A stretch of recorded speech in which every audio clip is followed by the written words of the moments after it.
Bonjour les amis, bienvenue dans cette nouvelle séquence de notre série Cultivons-nous. Pour rappel, dans les vidéos de cette thématique, nous traitons d'œuvres ayant un rapport plus ou moins proche avec le monde du travestissement et ou de la transidentité en général.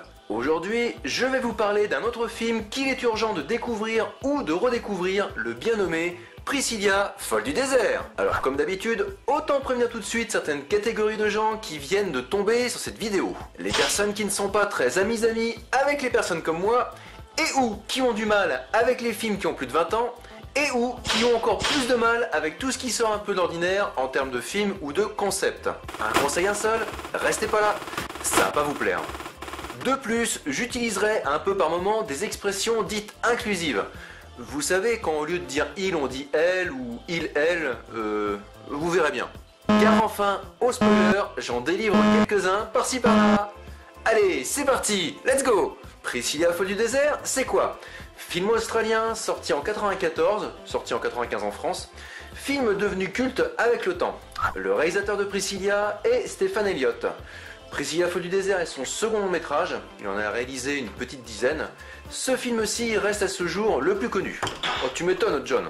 Le pitch, en moins de 30 secondes chrono, c'est parti.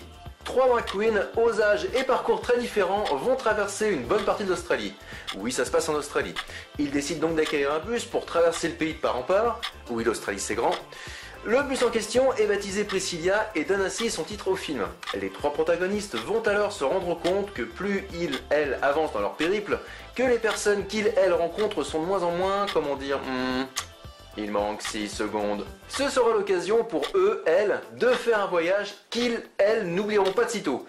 Et nous non plus par la même occasion. Bon alors, pour que vous sachiez bien où vous mettez les pieds en regardant cette vidéo, et a fortiori, si vous regardez un jour ce film, petite définition de ce que c'est une drag queen. Une drag queen est une personne, homme ou femme, bien que les hommes restent majoritaires et plus connus, construisant une identité féminine volontairement basée sur des archétypes de façon temporaire, le temps d'un jeu de rôle. Merci Wikipédia. Pour info, j'ai eu l'occasion d'en parler sur la chaîne dans la série intitulée Le genre pour les nuls. Je recommande chaudement ces vidéos de la chaîne pour toutes celles et ceux qui ont encore avec ces notions un peu de mal. Mon humour fascinant. Sous son apparence de pur délire, le film n'en reste pas moins une comédie dramatique. Attention, je spoil un peu à partir de là, faudra pas vous étonner après si je vous ai gâché le film, j'avais prévenu. Pour bien comprendre, il faut s'intéresser de plus près à chacune des personnages. On trouve donc dans l'ordre, attention, pour chaque personnage, il y a le nom civil et le nom de scène. Car on le rappelle, les drag queens utilisent des pseudonymes. Bernadette Bessinger, ou Ralph. Bernadette Bessinger dans la version française. Femme transgenre, donc anciennement homme devenu femme, cette dernière a perdu son conjoint récemment et cela l'affecte car elle en fait état à plusieurs reprises dans le film. Anthony Tic Belle-Rose alias Mitzi Delbras, Mitzi Wonderbras en version française. Cette dernière relève dans le film qu'en fait il est papa et qu'il a un fils de 10 ans. Oula, je vous ai pas perdu là? Oui, c'est possible pour un travesti d'être papa. C'est pas un délire de scénariste. Et enfin, Adam Whatley, alias Felicia Jolly Goodfellow, Felicia Bout-en-Train en version française. Un brin horripilante, elle n'en demeure pas moins que lui, elle aussi, sous couvert d'une certaine extravagance, peut avoir des failles. De plus, hormis chacune des protagonistes que nous avons évoquées, il y a aussi l'environnement qu'il, elle, traverse et qui réserve parfois quelques surprises. Comme croiser des attitudes de la part des locaux qui manifestent une certaine méfiance, voire hostilité à leur égard. En effet, il n'est pas rare de constater qu'entre les grandes villes et les populations rurales, il y a un écart culturel, on va dire. De plus, le film n'est pas sans nous montrer quelques-uns des aspects de l'Australie profonde. C'est pas un peu péjoratif de dire profonde? Non, c'est pas péjoratif de dire profonde. À moins que ça te reste en travers de la gorge. Mon humour fascinant. Une des séquences les plus hallucinantes du film est celle de la rencontre totalement improbable des héros-héroïnes avec des aborigènes en plein désert. Dans la série Le choc ultime des cultures, on ne fait pas mieux. C'est aussi et surtout l'occasion de réunir sur écran, dans la même scène, 2 minorités. Bon ok, pour les drag queens et plus globalement la communauté LGBT, on peut, en tant que minorité, la trouver un peu partout dans le monde. Même dans des coins et des pays où on n'est pas censé la voir. Parce que la culture locale, elle trouve que c'est pas trop son kiff. Ça, ou pour tout un tas d'autres raisons, bien trop longues à expliquer ici.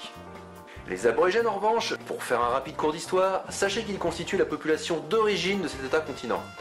Bon, ça c'était avant que les colons britanniques ne s'installent au XVIIIe siècle et commencent littéralement à les décimer, soit par les armes, soit par les maladies qu'ils importaient avec eux lors de leur périple. Ça c'est moins funky tout de suite.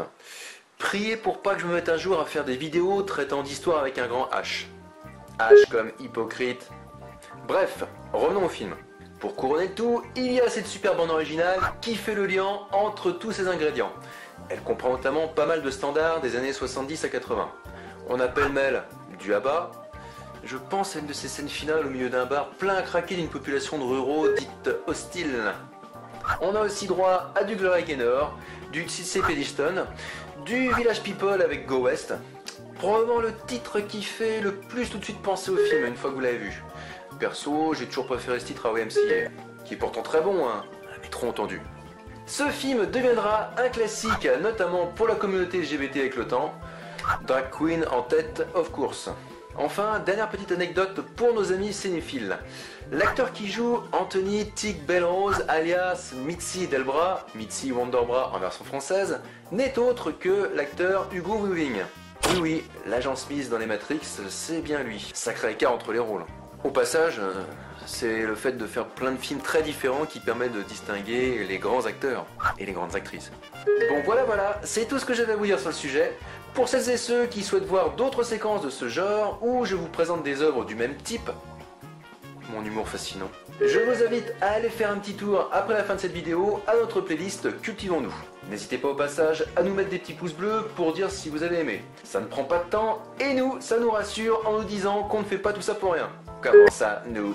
Sinon, comme d'hab, merci de liker, de partager, de commenter, de vous abonner, c'est toujours pas fait. N'oubliez pas non plus le lien Utip dans la description de la vidéo. Soyez pas chiche avec Edith. En échange de mater 2 ou 3 pubs, cela génère quelques centimes automatiquement. Vous pouvez ainsi soutenir cette chaîne sans rien payer. C'était Edith de Nantes, à votre service.